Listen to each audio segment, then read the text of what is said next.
Welcome to the Arena Decklist podcast. I'm Jerry Thompson, joined as always by Brian Gottlieb, and we're recording a little bit late, but we have a good reason. And Kaldheim came out on Arena on Thursday, so we waited a day to record this on Friday, so we got to see the streamer showcase event, the early access thing, got to play some ourselves between Thursday and Friday, and now we got a whole ton of stuff to talk about.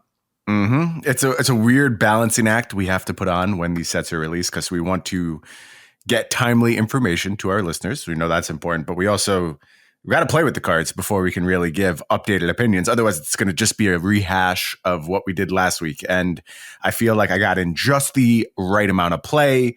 I have things I'm more focused on now. Some of my evaluations of cards have changed. So I've done the work, and now there's a worthwhile update to provide to our listeners. So I actually don't remember the exact order of our top 10 list last week, but what's the Q&D for like what has changed for you? I mean, the biggest thing, and I didn't really actually have to play with the card to move it so quickly. I just needed to get some real down and dirty deck building done. As soon as I started building my decks with Goldspan Dragon, it became very clear to me that we undervalued it. And we still had an 8th. It wasn't like we missed it. But if you were to ask me to do it today, it's probably my number one card. There is some contention for that spot, and we'll go through all of the contenders as we do this show. But that's the biggest shift is just Goldspan Dragon way, way up. Incredible finisher, combo piece. It just does absolutely everything. Some of the cards that went down, Asika, really disappointed. We'll talk more about that card, but just you pay 3 mana, you got to get a really big return. And Asika did not provide it in the games I played. As far as other stuff on the list, I think we nailed the common uncommon spot. Binding of the Old Gods, all-star, absolutely incredible everywhere I've seen it. No real surprise there. We were both very high on that card. But those are the big shifts for me. How about you? Anything change on your side? Like I said, I don't remember the exact order of the list, so it's tough. Okay. I do want to still prove you wrong on Asika. I think that there is something there. Like a lot of the decks that I've been messing around with have been engine based. So things with like just Jaspero Sentinel trying to make a bunch of mana pretty early and, figure out some way to replenish the fact that you spent 1 mana on a card that, basically doesn't accomplish a whole lot except for Have you played against rogues with that card at all? Rogues with the card? No. Rogues? No, you have it and you're playing against rogues. So not rogues specifically, but I have had the fact that it has reach is very relevant. Yeah. I mean, the card is kind of incredible against rogues in some spot. They play like their Merfolk Wind Robber on turn 1 and you're just like, oh, that's never connecting for the rest of the game. Well, I mean, there are some turns where you want to get some mana, right?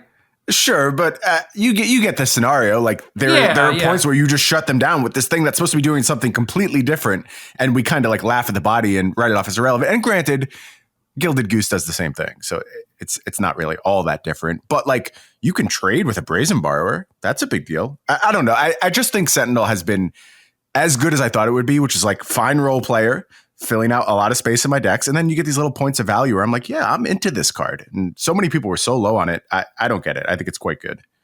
I think it is good as a result of the things that are like the best in the format, right? So it's like you have Edgewall Innkeeper and Lovestruck Beast as these incidental bodies that you're just already playing. And so the opportunity cost for Sentinel is very low. And it's not like a Birds of Paradise or even a Gilded Goose where you ramp 1 to 3. It's mostly like you play Sentinel and then a 1 mana thing and then a 2-drop. And then on turn 3, you have 4 mana. So it's like a little bit different and kind of weird for people to wrap their heads around. But yeah, I'm still seeing a lot of decks where, I don't know, like Gruul, for example. I think that the Sentinel is quite good there, especially when you're going up to Goldspan Dragon. And I haven't really seen anyone trying it. So I don't know. Maybe that'll change. Maybe it will. I interrupted your thoughts about Asika, though, to rave about Sentinel. I just want to point out that that card doesn't work on Arena. Like, it's not functional. In what way? anything you want to do with it, the arena rules basically will skip over. And this is especially true if you have Magda in the mix. And this is anything with Magda. Like Sentinel plus Magda does not work. Yeah, dude, I found that out. Yep. I found that out disaster. Hard. I don't know how to fix it either. Like, you just have to go full control always. Is that the only answer with those two cards? Well, I think I started doing it like main phase, or like not cracking my Fabled passage, or keeping a treasure around, or a food or something. Like it's bad. And there are definitely instances where you like full control and then you hit spacebar and it just takes it off.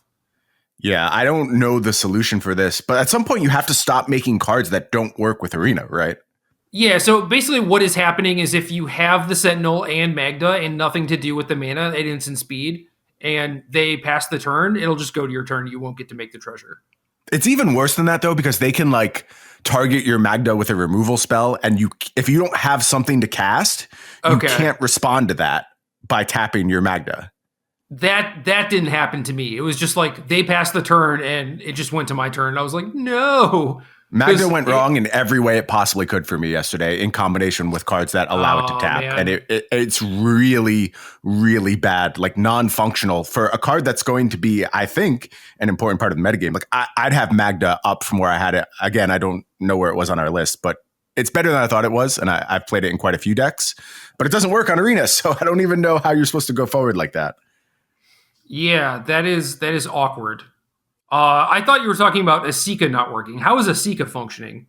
Well, Asika does the same interaction with Magda, so I was just never able to tap Magda, and I don't think it calculates your mana appropriately. Like, it doesn't see you can tap these things in a lot of scenarios, or maybe I'm just thinking of scenarios where I wanted to tap a Magda to get to a certain mana threshold, but it all just felt very clunky and didn't work for me when I was playing these decks with these cards in combination with each other, which is so weird because it's like the most facially obvious combination you could possibly put together. Like, they're both legends, and this is a card that benefits from tapping. So as soon as I saw Magda, I'm like, well, how can I tap this without attacking? And this is the first card that comes up. So yeah, it's weird because I don't know. You would think that there would be some other card that benefits from being tapped, right? Sure. And I don't know, maybe there hasn't been like a Lone Dryad type of thing or whatever on Arena where this has come up. So I don't know. I feel like this will get fixed, kind of like the Wicked Wolf thing. Like before, when Wicked Wolf came out, you had to like full control it because it wouldn't give you priority to sack the food. Right. And now it specifically, like when you play it, it just automatically gives you priority back before it does the fight.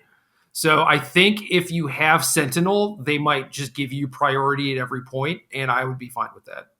I would be too. That's the solution, but that is also pretty dramatic slowdown in any game you play with Sentinel. I mean, you got to do it. The card needs to function as printed. But it's weird. You have to think the priority needs to be to get away from cards like this, because coding around them is going to be a nightmare.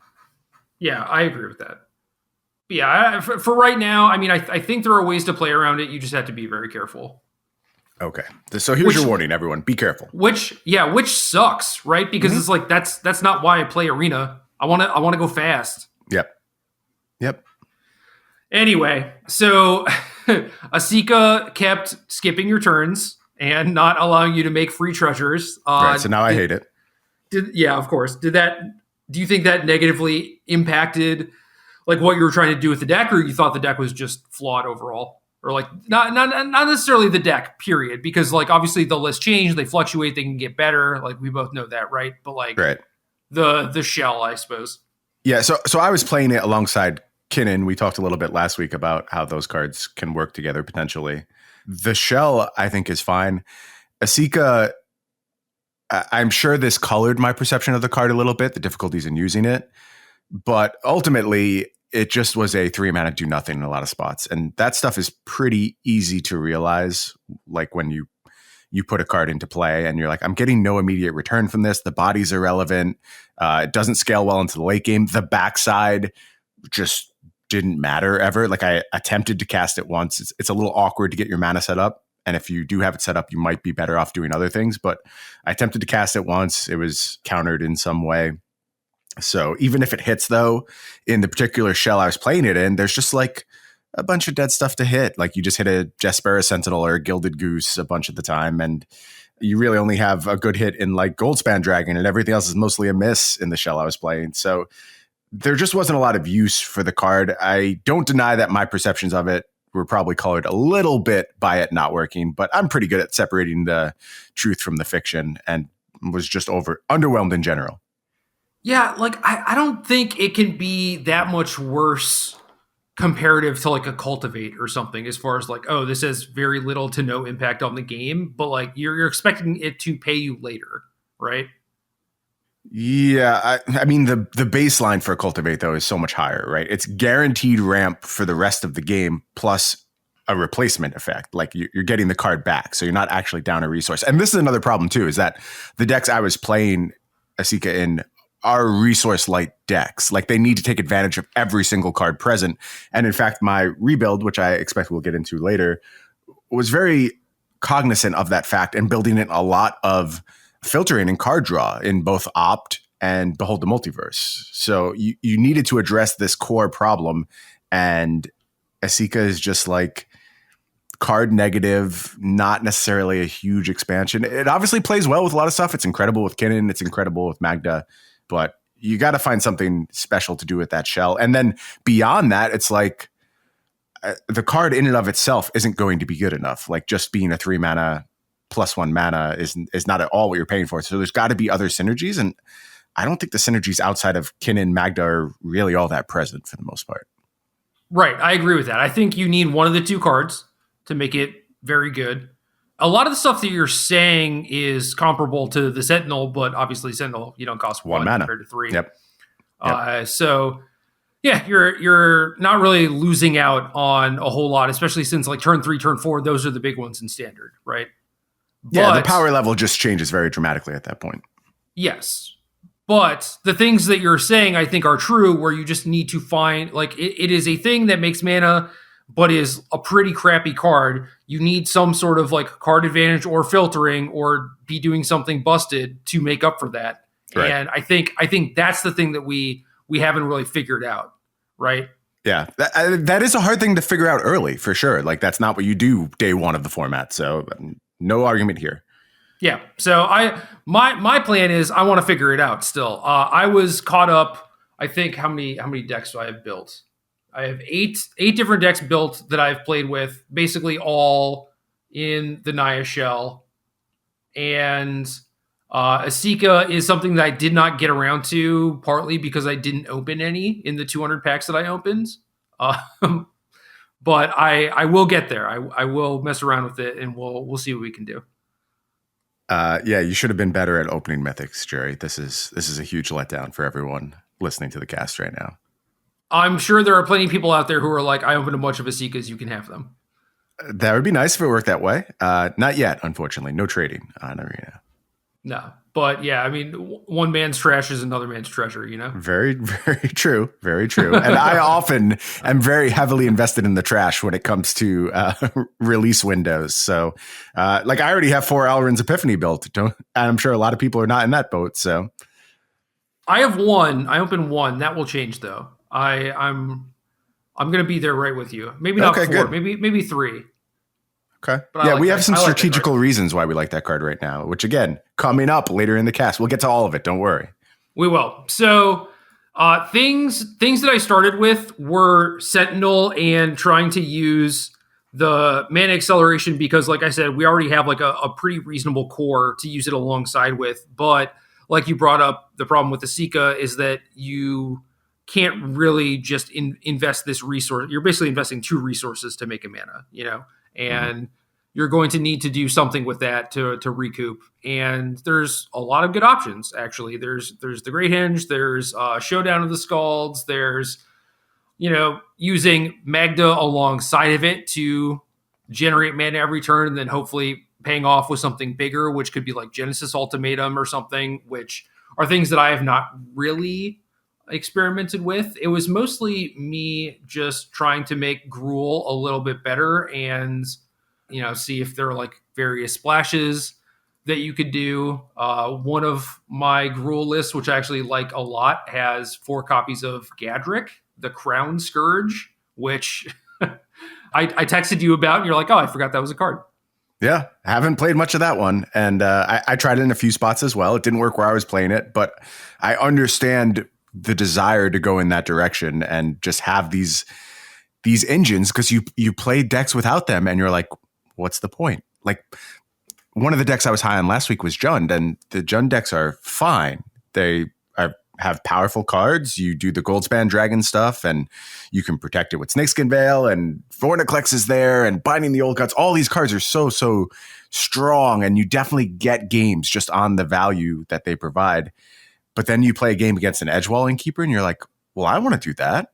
Like, how come I don't get all these cards back? And there's really no reason to leave yourself in a position where you don't have something like that you're just extracting huge amounts of value over the course of the game.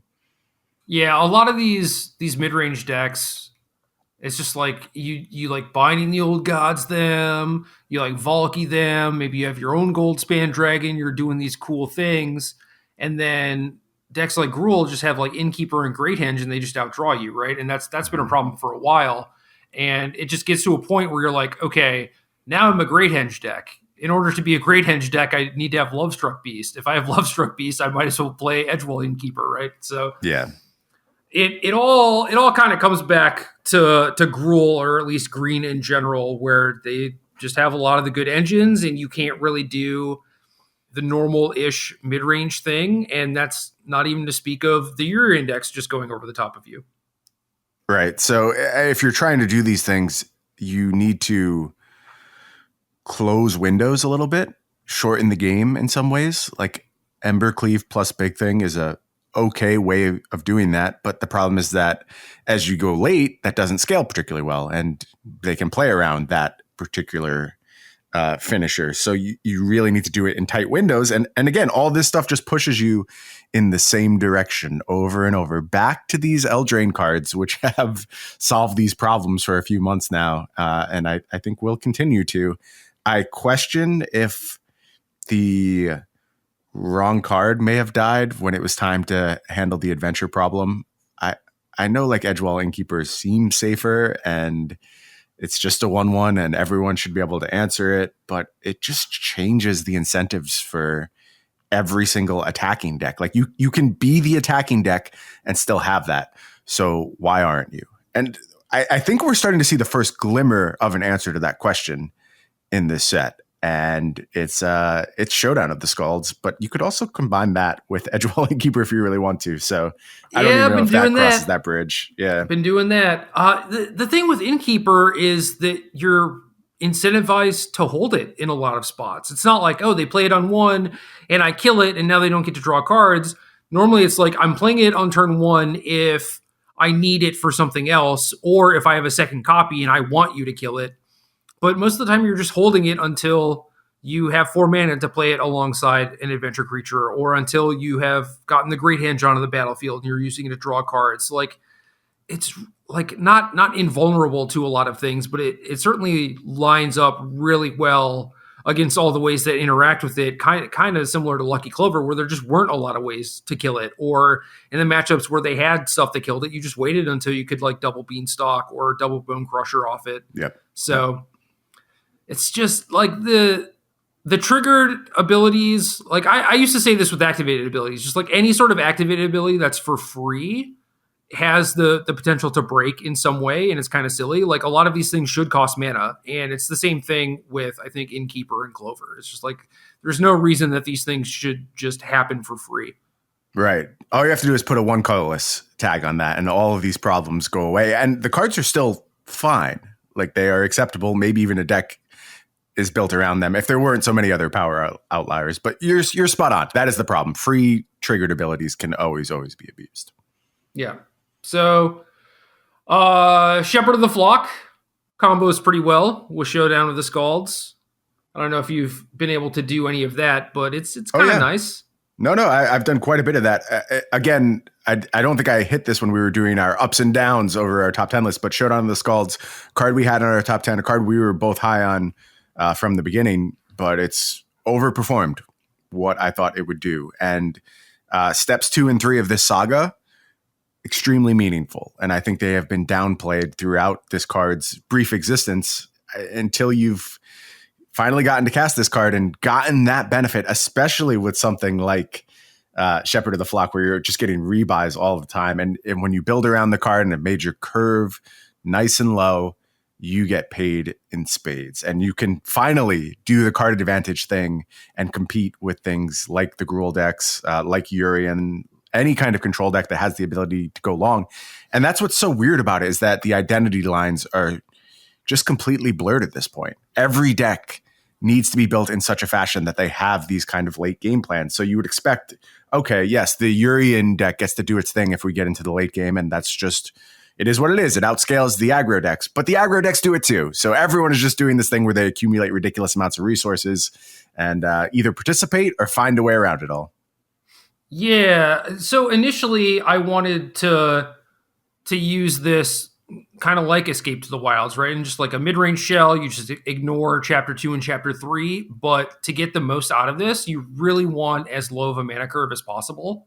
Yes. So I initially thought, like, yeah, this might be fine in your index. Like, maybe you don't jam it on turn 4, but maybe it's like a turn 5 or a turn 6 card. Make sure you get to play a land, maybe play a 2-drop off it, and then blink it later down the line. And I think the fact that it's just so poor in decks with 5 mana cards early that you just don't even necessarily want to play it in those decks. Like, yes, if I had to play it in a Urian deck, I would maybe play 2 copies. Like, definitely not a lot. But in something like Boros, I think you were the first person to send me a list that was like super low to the ground. My first version had like way more 3-drops and was maxing on Goldspan dragons. But the first time you hit a dragon off of it, you're like, well, I can't do anything else. So What's the point? And then Martin Juza was tweeting about it too. And his deck is just like, yeah, caps at Showdown, a bunch of like 1 mana and 2 mana things. And it's like, yeah, that's right. That's the way to do it. Yeah, I started moving all of the spectrum really with Boros. I had decks that looked more like yours. I had like basically got to Boros during my Goldspan Dragon obsession and doing it with like Sajiri. What's the protection double-faced card? Sajiri something. Shelter. Yeah. That was what brought me to this point. But then playing the games a little bit, I was just like, well, Goldspan Dragon, great Magic card, unquestionably going to have a lot of success in this format, but that's not what this deck is about. This is a Showdown deck. And I just need to maximize this card. And the Goldspan Dragons decreased over time. The curve got leaner.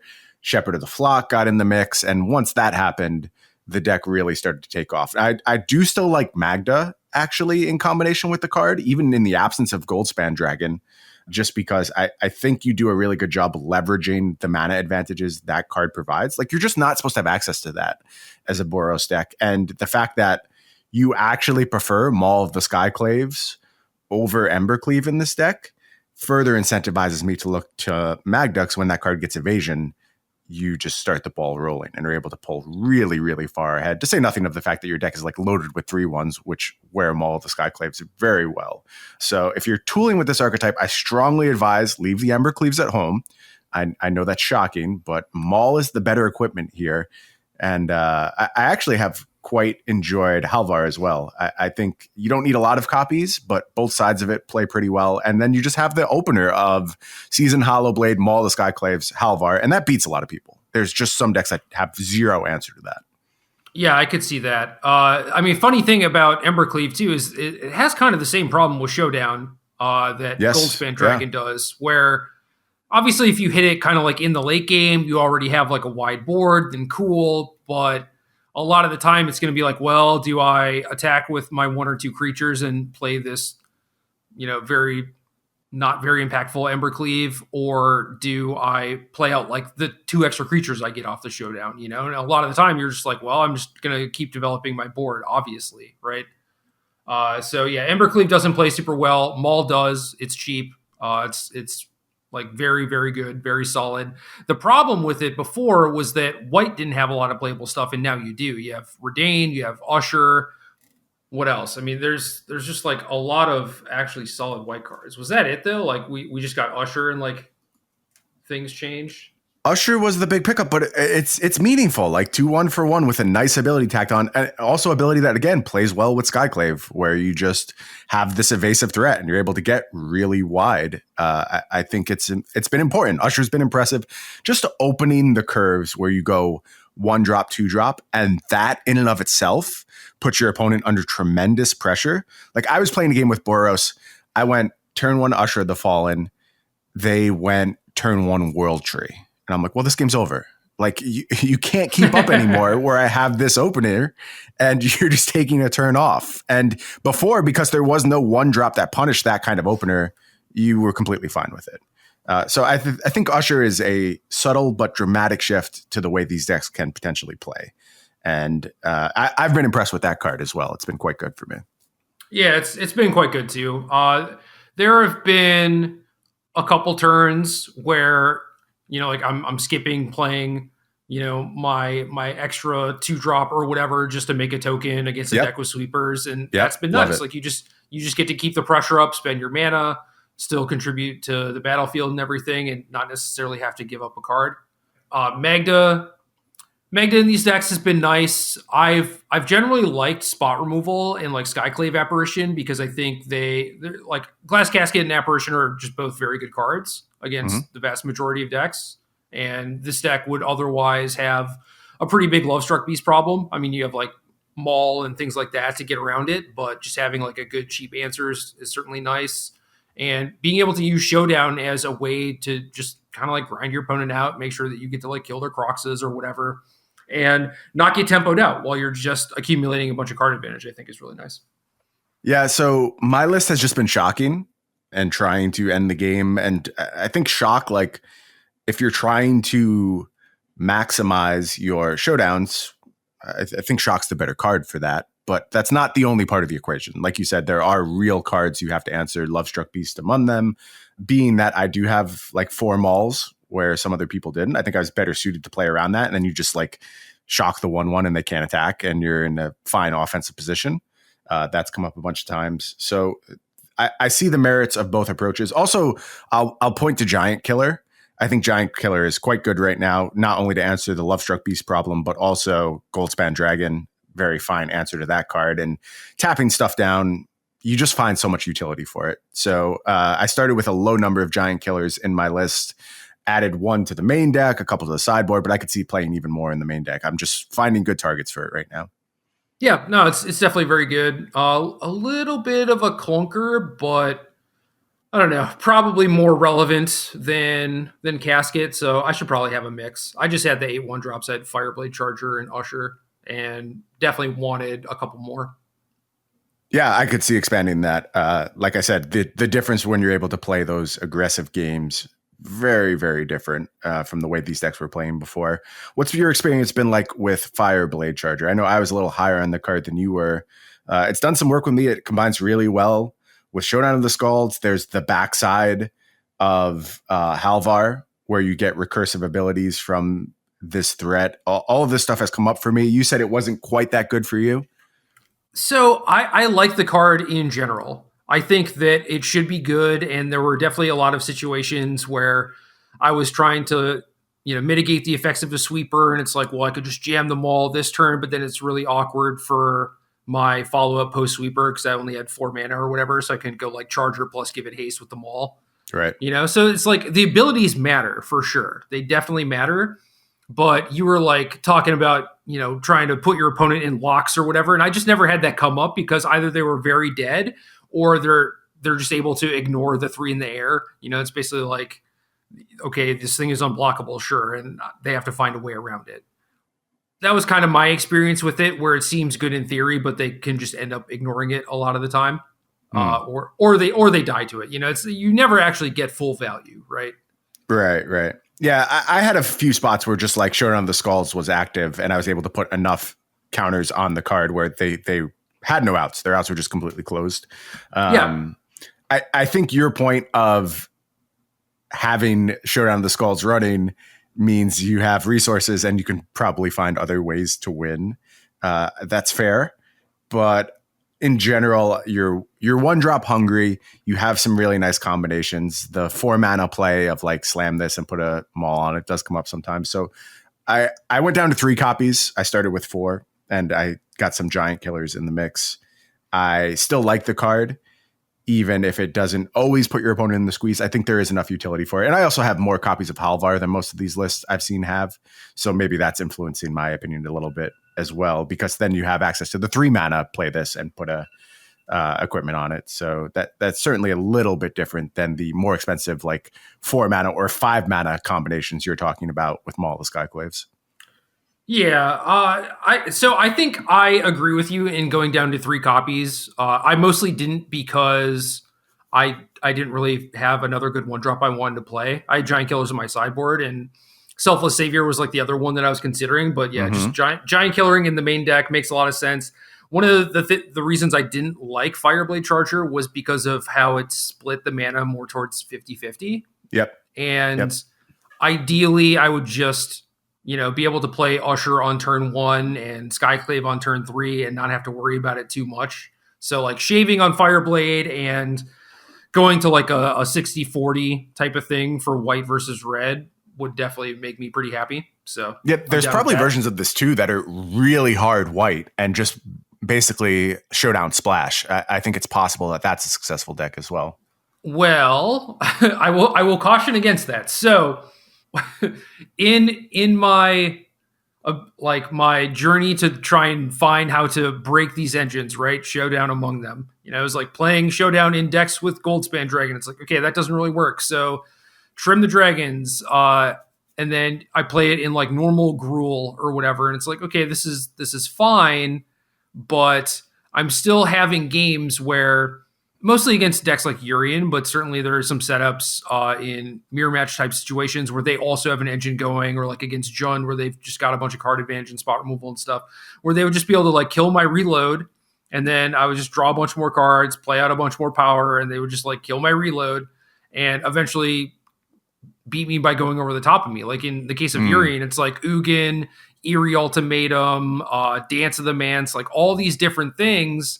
And I could just like draw my deck and still not beat them. So I think Haste is the way that you're supposed to do it. Okay. Because it like Showdown's so weird, right? Because you can't have like these big cards. You can say like, oh, you're going to go so long.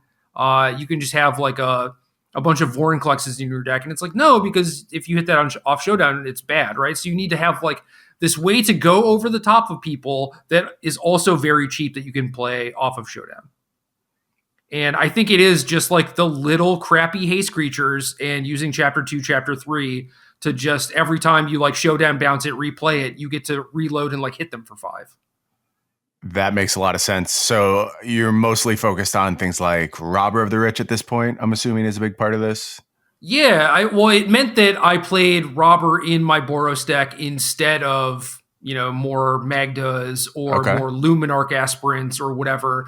And it was one of the things where I'm like, okay, I actually have to keep Fireblade Charger in the deck to some degree because you actually need that reach to beat people. And I don't know, maybe that's not going to be everyone's experience, but like I lost to like basically all the cards I named when playing this Naya deck. And it was because I didn't really have anything with haste to kill my opponent with. Okay. This all makes sense because I certainly have felt the value of haste several times. I haven't had any decks with main deck Robber of the Rich, but I have brought it in sideboard games and noticed exactly what you've been saying.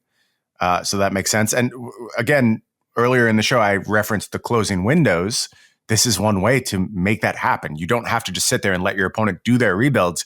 You can punish them on turns where they have to try and deal with your setup. And one of the best ways to do that has always been haste creatures. I don't expect that'll change. Yeah. Yeah, so building around Showdown has been pretty interesting. I do think that there are other versions, like just playing it in normal Gruul with Edgewall Innkeeper and Shepherd of the Flock is an adventure creature, so like that combos pretty well. And then I still like playing like 2 Great Henges, but it's another card that's like kind of awkward with Showdown. And Showdown means that you have this like secondary engine anyway, so you don't need to go as hard on it. But just like, yeah, I was playing like all the adventure stuff, Showdown, couple of hinges, and that was kind of what I was just getting smashed with. So I don't know if that means, you just kind of have to risk it, play like a slightly higher curve with Questing Beast or something, or maybe it's like you take the L and try and find ways to beat those decks in post board games or something. I don't know. I haven't quite figured it out yet. Here's something that's just gestating as we have this conversation. So maybe this is going to be pretty quickly revealed as not the way to go. But what if the showdown splash was on the white side? So you're closer to base red, you get the hasty stuff like Robber of the Rich, but instead you put in a little bit more reach, maybe with like Royal Eruption and Shock, things that can actually go face. And you still use Shepherd of the Flock, so you have resets and you're able to just get really, really deep in your deck. But as opposed to trying to establish these battlefields, which you can still do, like I still like the idea of having the haste creatures, but now these things are burn spells that are headed towards your opponent's face, and like burn spells that are combining really well with the small haste creatures. So you play Robber, fire off a Shock and a Royal Eruption at your opponent's face, and they're taking, let's see, what is that? 5 damage plus 4 from Robber. They're taking 9 damage out of nowhere. I could see that if the burn spells were actually good, but sure. I don't think they are. Like the fact that Lovestruck Beast exists means that you can't put like Volcanic Hammer in your deck, Yeah, I understand the flaw there. So I'm searching Arena for Haste, and this is for like the second time this week, basically. And I see Embereth Paladin, which is like your invitational card. So you could be the answer to all the problems. I'm ready. Put me in, coach.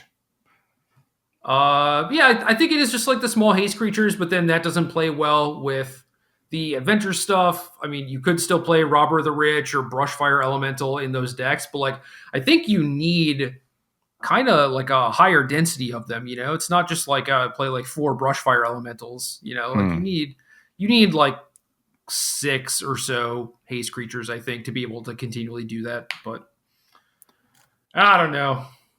I want to talk about another way to address this problem, and it's something I alluded to earlier in the show, and something that I've been messing with. There's obviously pure haste, and then there is fake haste, as I like to call it. Fake haste is given to you by time walks, and Alrund's Epiphany, I think, is a card that people aren't particularly hyped about because you compare it to some of the other time walks we've seen recently, and it just looks worse. 7 mana unless you're getting the Foretell discount, and then you're actually paying 8 mana for it. You're getting these 2 stupid birds to come along with it. It's a sorcery, not an instant. So you compare it to something like Nexus of Fate, and I think the hype isn't there. But my theory is that if you have an archetype that benefits from a time walk, it actually doesn't matter what that time walk costs. Like you'll pay 8 for it. You'll pay 9 for it because the way it changes the gameplay pattern is what you're actually interested in. You're not interested in mana efficiency anymore. You're just interested into, I need to access multiple combat steps in a row. That's how I can close out games. And one of the things I've been doing with my Goldspan Dragon decks is looking at Alrund's Epiphany in combination with Goldspan to just create these huge snowball swings in the game where all of this mana I've built up over time, be it through Goldspan Dragon or Magda, is able to just be dumped into Epiphanies, which becomes more mana and more advantages and just a hard snowball. Any interest in those type of setups? Have you messed with this card at all? Not with Showdown, but I like it especially if you're able to like foretell it early. But again, this is a card where if you hit it off Showdown, it's basically blank. So I don't like it for that reason. I don't know if there's any way to actually like get around that. But it certainly changes the paradigm, right? Where like if you're able to Showdown into this, you get to play this, and then you even get the 2 birds to like put the counters on. I think that matters a lot. Yep. And I agree with you. Like, if your deck is interested in time walk, or if a matchup dictates that like time walks end up being very important for creating these huge tempo swings, you will pay basically whatever because it doesn't really matter. But it has to be castable within that window, which I think this one is. And the little bit of added value you get is pretty nice. Yep. So I like this card a lot. I'm not sure how it fits with Goldspan Dragon because it's like, if you play Dragon and it doesn't die, you're usually good against most opponents. But if you play it and it does die, then your time walk doesn't really accomplish a whole lot. So it kind of seems like win more, but there are definitely going to be scenarios and situations where, against Gruul, you can't deal with like their innkeeper and their great henge and whatever. Like you're going to need to tempo them out. You can't play this like controlling game. So like maybe this is the way. Yeah, so I haven't done this much with Showdown either. Where this card has come to me is in two shells, basically. The first being the Kinnan stuff we talked about earlier. I think that deck in particular needs to do its thing, close the door. It just can't mess around for that long. It needs to have these huge mana explosions. And with Goldspan Dragon, I was winning games on virtual turn 4. Obviously, I had taken some extra turns with Alrund's Epiphany. I basically made the deck super lean, got it to a place where it's very focused on the mana engine, and then a bunch of foretell cards. So Saw It Coming, Alrund's Epiphany, and Behold the Multiverse to do reloads. Ops in the mix as well now. So just all of these things headed towards one point once you get your mana engine going with Kinnan, Magda, Jaspera Sentinel, Goldspan Dragon, all those stuff working together. And I was very impressed by it there. The 1/1s matter a lot. I think it's quite good. And then I'm just playing it in small numbers in the more traditional, like red, blue tempo-y stuff, which is the other deck besides like Showdown stuff that really impressed me on day one. And this is just like Goldspan Dragon, Brazen Borrower, counter spells. I think Lofty Denial is a huge part of the picture here, and maybe both of these decks. With Goldspan Dragon, it plays incredibly, but also a lot of these decks are just doing other flying stuff. Like in particular, the Kinnan deck has Gilded Goose to turn it on really early. The more traditional tempo stuff has Brazen Borrower, so you have more flyers. And just having access to your counterspell on turn 2 is what these decks want a lot of the time. They want to prevent your opponent from starting their game plan. So I want to explore that card a bit. But there's just a lot of decks that are supposed to get ahead for a very small window and close the door. And I think Alrund's Epiphany is the best way of doing that I've found in the set thus far. Yeah, Lofty Denial is nice because you were talking about the different scenarios where you have Goldspan Dragon. They don't have a counter spell, but they have like a Heartless Act or whatever, and the different ways that you could use to protect it with the treasure that you get when it gets targeted, right? And you were talking about like, oh, saw it coming, but only if you foretold it earlier. And I'm just like, oh, that's like kind of gross and mopey. And Lofty Denial probably does it in the vast majority of situations, right? I think so, especially when you're conceding like, okay, I don't have this type of engine built into my deck. I can't go long with things like Urian, and now I can't even go long with things like Showdown of the Skalds. They'll just outvalue me. So once I've conceded that point, I'm going to close these games very quickly. If I get to the late game where Lofty Denial is dead, I'm probably dead anyway. So let's just wrap this up earlier. Yeah, no, I like that a lot. And then Brazen Borrower is a card that is very, very underplayed right now. And I don't think it's because people are like, oh, this card is bad. I think it's because there just have not been a lot of blue tempo-y style decks that people have been trying out. And maybe that'll change. I think that the shell that you're proposing looks pretty solid. And I don't know. So we made this list of like other things to talk about that we haven't messed around with. And one of the cards is Fira's Retribution, the white-black saga that makes an angel and then does some other nonsense, right? And every single person I've watched stream who has had this in their deck, regardless of whether or not like they just got attacked for 5 by a Lovestruck Beast, have no answer to it, and play the card, have just been like, man, this card is awesome. And it's like, I hate this card. you're still getting attacked for 5, but yeah, keep telling me how great it is. Yeah, man, they've all loved it. And one of the big problems I saw with this card is just Brazen Borrower, period. Yep. It still has a Lovestruck Beast problem too. So I have not put that card in many decks. There are a couple that look interesting that I want to try, but I'm at no point am I like, oh yeah, this is going to like solve all the formats problems or whatever. But people just love this card, and Brazen Borrower is so good against it. And Brazen Borrower is also just like, good against almost everything that people are doing right now. 4/4 does not block in this format. It's just too small. I know that sounds ridiculous, but like you get outsized by so many things. It's not good. And Like, is it good that you can slow down Goldspan Dragon? In some ways, yes, but in other ways, like, you're not really coming out ahead in that exchange at all. And the downside is if I'm playing Goldspan Dragon alongside Brazen Borrower, you're getting wrecked when you play this card. There's just no way for you to come out ahead. But I think Brazen Borrower does that in a lot of spots. Like all the stuff with Maul the Skyclave, Brazen Borrower plays into very, very well. So there's a bunch of windows for that to work.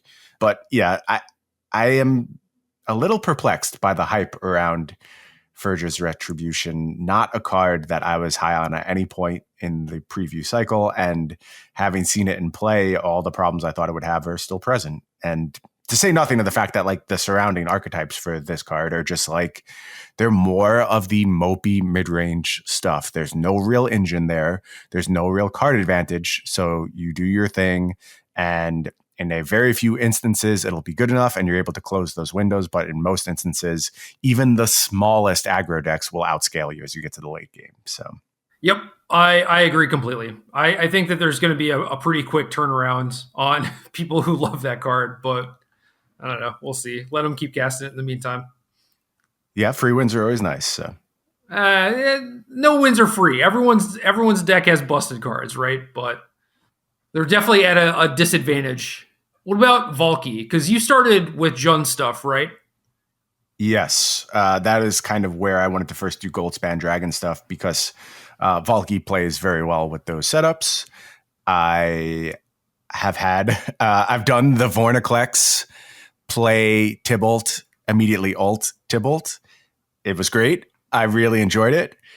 But this is the same complaint I have echoed throughout the show. There's no engine in Jun setups. And I think Valky needs to find its engine to slot into. I think it's probably just things that look like traditional Rakdos decks, like the whole Timer Croxus stuff. That's close enough to an engine and has some aggression built into it that I think you can get away with it. But in terms of just like plain fair Jund, doesn't really work. The card itself, great. I'm very impressed with both sides of it. I think it slows down your opponents in key spots. It turns into like Lovestruck Beast defensively sometimes, which is pretty incredible. Obviously, its ceiling is you turn into Croxa and then you just run away with the game. That feels really, really good. So facially, card has impressed. I'm very comfortable. I think we had it like number 2 on our top 10. I'm comfortable with saying the card is that good. The homes, though, are not quite what I expected them to be. And it's just another card that has to find its engine to sit around, probably more traditional Rakdos. Yeah, I think that it has to move down just because, like, when we had it that high, I thought it was going to show up in multiple spots. And now I'm less convinced that it has a home in a lot of different places just because of the nature of the format. Right. So, yeah, it's fine in Rakdos, whether you want to do like sacrificey stuff or more traditional stuff. It has looked solid there, but obviously like those decks already have a pretty solid late game with like Croxa and Ox of Agonis, and you're very rarely going to be casting Tybalt, but I'm sure when you do, it's going to be good. Yeah, maybe there's another way to do that kind of stuff where you're more of like a Goldspan Dragon deck, and I'm trying to think like what your advantage engine looks like in that scenario. But it seems like it still runs into the same Jund problems where it's just like, what am I supposed to do going long? I mean, maybe you do like bridgy stuff. I know that's starting to pop over in modern a little bit, but it doesn't really do the same type of stuff in standard. So I don't know how to make this one work. So Goldspan Dragon in Rakdos, at least like the traditional ones, I don't really like because Rakdos is like Ox of Agonis is similar to Showdown, basically, where you just want a bunch of cheap stuff so that it's kind of like the last card in your hand. And when you refuel, then it means you get to like play out all your stuff immediately, right? And you want to just play your cards and get them to trade so that you can keep escaping things. And having 5 drops doesn't really enable that. It's like, it's a good card. You can just like put it in your deck and it'll be fine, you know, but it doesn't really mesh with what the deck wants to be doing. So I don't know if I was like, oh, I want to use Goldspan Dragon in my Rakdos deck to give Valky more versatility, I'd be like, well, why aren't we just playing Jund for like some mana acceleration and binding the old gods? And then you end up with the deck with no card advantage that can't play late game. Yep, exactly. I understand. Egon has looked good At least Throne of Death has looked good Yeah. from what I've seen, and the Pathway certainly helps that deck a ton.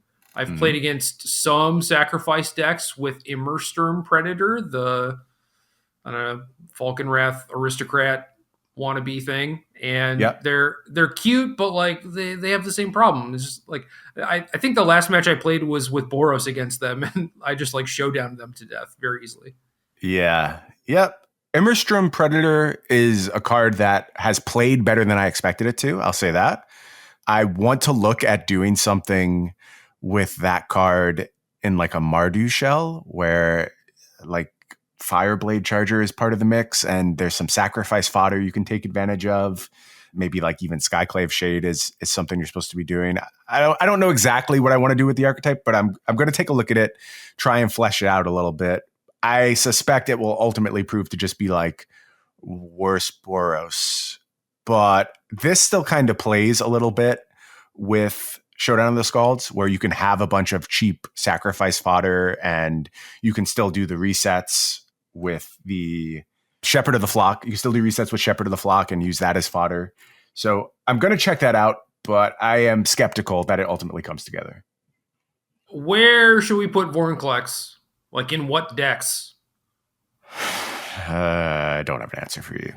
The card is impressed. Again, facially does its job. It did exactly what I wanted it to do the times I cast it. Saga's just shut down. It feels incredible. And like I said, I did the Tybalt thing, which is not why Vorinclex is there. Like, I don't think you need it to be a win more, but if it happens, it feels pretty good. But where is it supposed to go? I don't really have an answer for you. Maybe Gruul just continues to get bigger. That has some appeal to me. If you need to be able to break through these late game scenarios with Urian, I mean, Urian is using a lot of sagas right now, so you could convince me that this is how you're supposed to go. And there's a copy or two in the stock Gruul deck, maybe. But in terms of just like building around the card, don't really see a home for it yet. Yeah, I want to do it in Genesis Ultimatum stuff, but I was definitely more caught up in abusing Showdown and just like cheaper engines in general. So I haven't quite gotten to like the go big stuff, but I do think that Ugin looks really good right now. Ugin looks great. I'll say this. The counter magic in this format is quite a bit better than it's been in a long time. Saw It Coming has been good, but more importantly, if Lofty Denial is turned on or if there's just disdainful strokes around, I think that's really the big ad. That card exists. I am not super sure I want to play strategies that just try to jam Ugin. It's one of the reasons why I haven't done like the mono red Goldspan Dragon stuff. I think you're just going to run into a lot of brick walls in the form of counterspells where you're expecting this one thing to be good. You don't really have card advantage typically in those type of decks. So maybe something closer to like Adventures Genesis Ultimatum setups where you have a secondary engine have more appeal. And again, I can see that maybe going to something like Vorinclex, less so Ugin, obviously, since you're playing the battlefield. But while I like Ugin conceptually, I am very wary about the amount of good counter magic being played right now. Ooh, I'm kind of down with Big Red.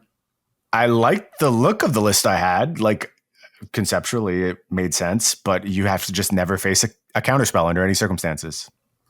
I think that's okay. I think a lot of people are not playing counterspells right now.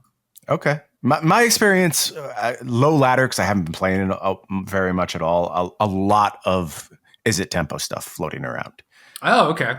Yeah. So that could be just, completely anecdotal. I started in Bronze 4, and after my 2 sessions, I'm in Platinum, and I have not played against much of that stuff. Okay.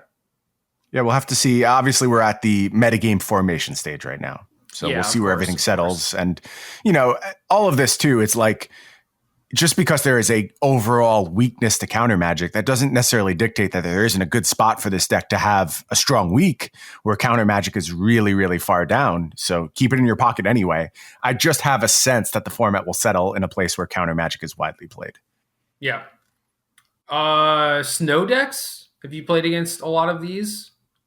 Yeah, and I haven't seen much that impressed me. I myself worked on Jorn a little bit, but more aggressive takes on Jorn, and it didn't quite have the payoff I was hoping for. It's possible I just didn't build around it enough or try and take advantage of, the kind of instant speed nature. I was mostly trying to power up Ember Cleaves, and it didn't really work. That's fine. That's not really a knock on the archetype generally. I'm starting to see some more controlling looking shells. You shared a list with me that you've been working on, a little bit more focused on like Blood on the Snow and getting big. I'll have to take a look at that. It feels a little mid-rangey to me in a format where mid-range is going to get hard punished by both aggro and the really big decks. So it's got to find its own identity and something it does better than existing mid-range decks. Don't be the smaller mid-range deck. That's the big hard rule when it comes to Magic in 2019, 2020, and now 2021. So I'm concerned that you'll fall into that spot with Snow. Some of the individual cards, though, again, very, very good. I've liked Frostbite. Getting things for 3 damage has come up a bunch of times. Tundra Fumarole leads to some really big turns. I don't know that we've quite figured that card out yet. And I think the sizing is a little off too. Like you need to really do 5 damage. And I wish the card just did 5 damage because then I think it becomes very interesting. But at 4 damage, I'm a little concerned it will never quite find a rule. Yeah, that card has been like interesting where it's just like, oh, it's like almost a free spell, but like what do you do with it? You know? I don't know. Yeah. So in my big red deck, I have things like Maze Mind Tome. I have things like Solemn Simulacrum, particularly for the idea that I want to be able to get a return on this. And obviously, like Ugin is another colorless spell you could take advantage of. There's also the land where you just use it to activate your land on that turn, which I think is a pretty nice swing. So there's uses for it to be sure, but you have to work around it a little bit. Yep. Have you played against Redain with any of these Snow decks? I have not, no. Okay. No, I actually haven't seen a Redain in play that wasn't my own. I don't think people are as high on this card as you and I are. Okay.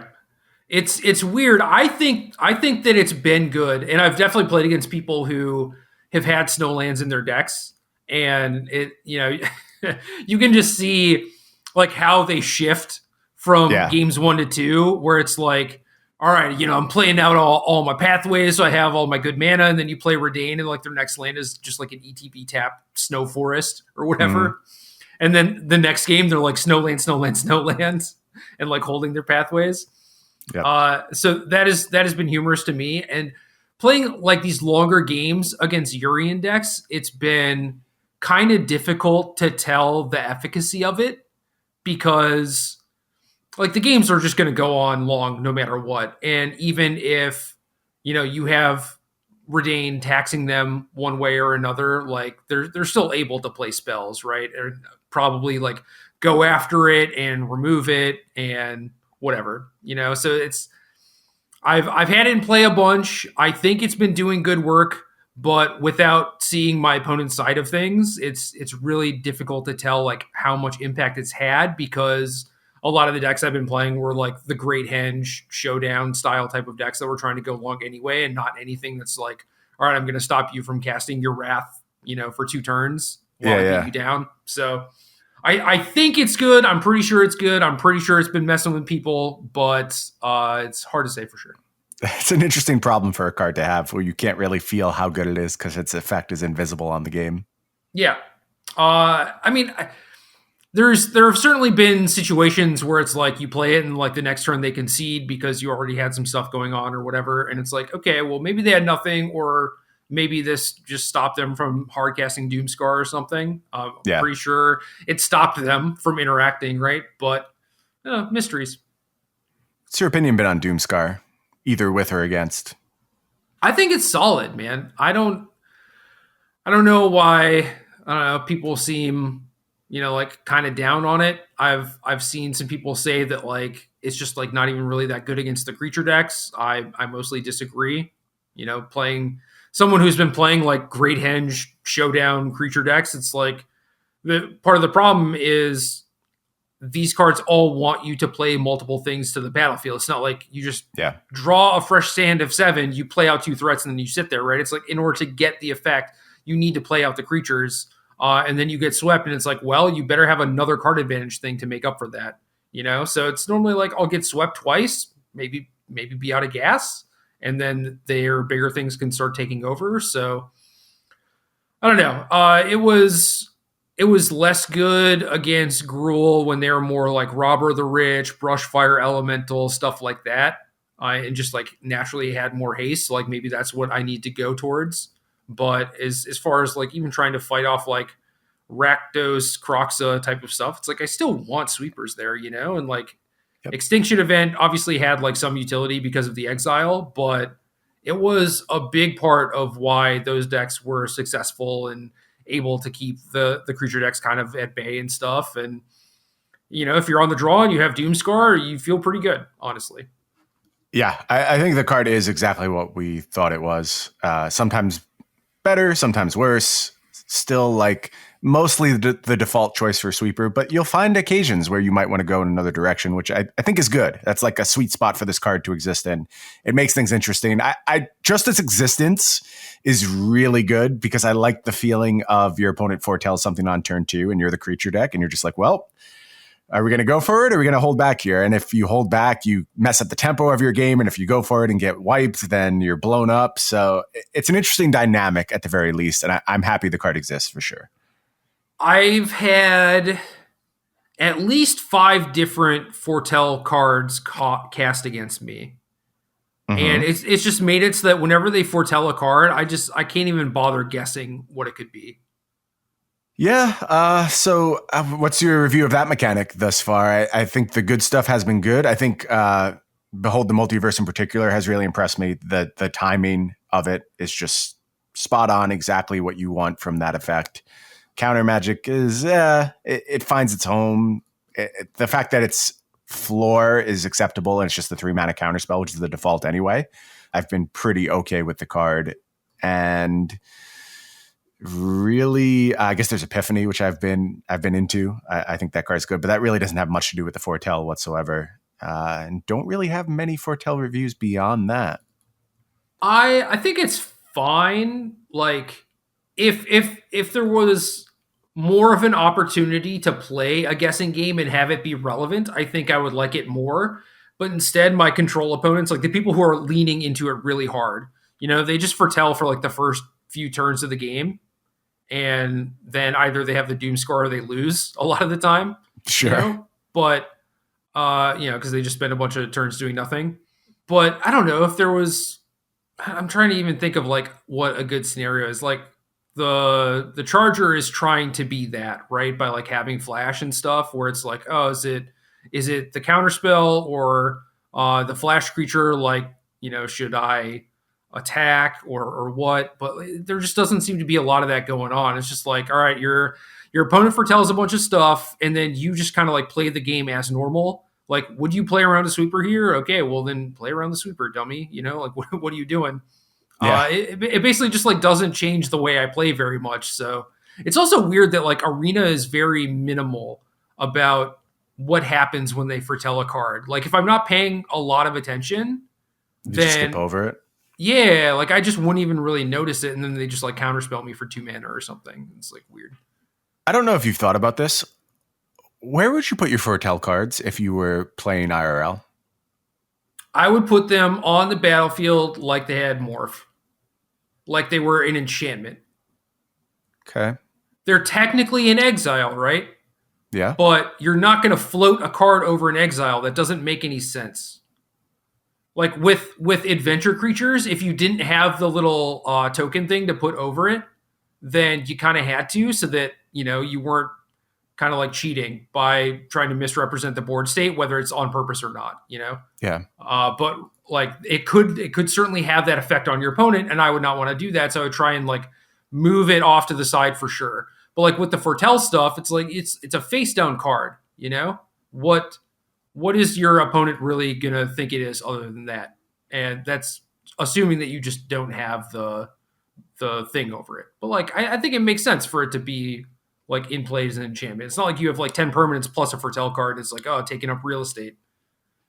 Yeah, I didn't have an answer to this question when I proposed it. It's something anyone who has seen me play live Magic knows that I generally struggle with where to put everything related to Magic. My hands, my deck, my graveyard, any permanents I may have. So this is a big point of concern for me, where I'm going to ultimately put my cards and like what mechanisms I'm going to use to be able to successfully physically navigate a game of Magic. Like it's a big problem for me. Thankfully, I don't have to answer it yet. We'll see if I get the chance to actually foretell a card IRL. The decks that you're going to be playing with foretell cards are not going to have any permanents anyway, so it's fine. I hope that's true. I hope you're correct. I am correct. Last one. Giants. You were not high on Giants. Have you come around? Nope. Damn.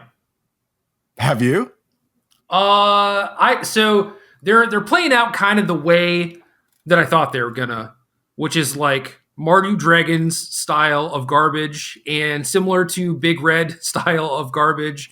It looks good, and especially now, especially now, I think that sort of deck is not particularly good because you're like, boom, here's my 3/4, and they're like, I have a 5/5, and I'm playing a Great Henge, and I'm drawing multiple cards. And it's like, okay, look, there's a 2-mana 6 damage card, right? Like that's great. It kills Lovestruck Beast. Delete Eldraine from the format, and then I can start taking things like this seriously. But until that point, it just doesn't make sense. Dude, Invasion of the Giants, Bone Crusher, Quakebringer. You just get in all that chip damage. It's just like Crackling Doom K Command, and then you have like, some big creatures to finish, some card advantage. Look, I played that deck more than I should have, for sure. Me too, man. It's so bad. It's so bad. And I'm going to build it. The mistake is 10 times worse in this scenario where there's just like ridiculous engines all over the place. It just doesn't line up. It's fine. It's a cool idea. It's why I wish there was still like block constructed so you could do this stuff. It's not going to keep pace with Eldraine stuff. Maybe on rotation you get another chance. Yeah, I don't think it's good, but we'll see. We'll see.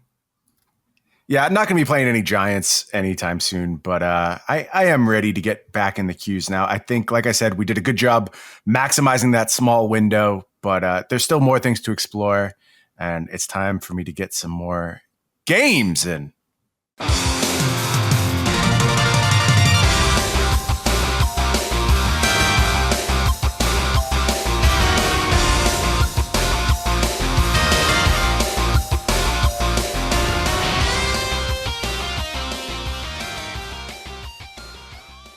Good luck.